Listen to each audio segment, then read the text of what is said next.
A series of human errors caused an airliner to run out of fuel and crash in Colombia last month, killing 71 people including most of a Brazilian soccer team, aviation authorities said on Monday.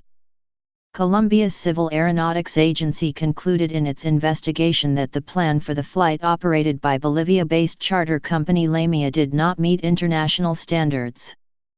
Among the errors made were the decisions to let the plane take off without enough fuel to make the flight safely and then to not stop midway to refuel.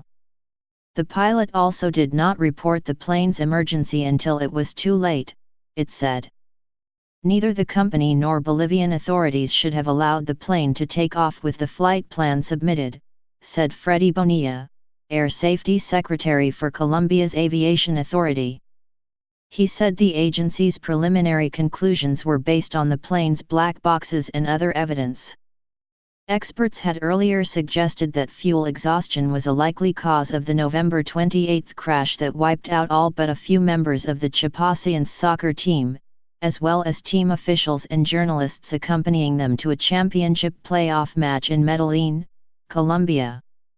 The B-146 Avro RJ-85 has a maximum range was 2,965 kilometers, 1,600 nautical miles, just under the distance between Medellin and Santa Cruz, Bolivia, where the plane had taken off at almost full capacity.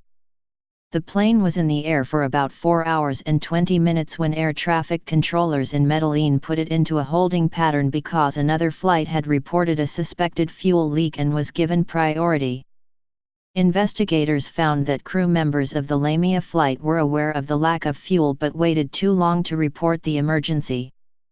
Bonilla said that during the flight the pilot and co-pilot are heard on various occasions talking about stopping in Leticia, a city near the borders separating Brazil, Peru, and Colombia to refuel but decided not to do so. When the plane entered Colombian airspace it was flying into a wind, which caused more fuel to be consumed. And when the pilot asked for priority to land in Medellin, 6 minutes before crashing, the plane had already spent 2 minutes with a motor shut off, the investigation concluded. All the motors shut down minutes later.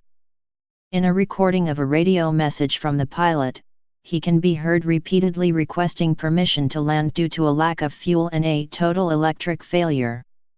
A surviving flight attendant and a pilot flying nearby also overheard the frantic pleas from the doomed airliner. In addition, there was no explosion upon impact, pointing to a scarcity of fuel. Investigators in Colombia concluded that the plane did not have the fuel reserves required by international standards for such a flight. They said there was no evidence of sabotage.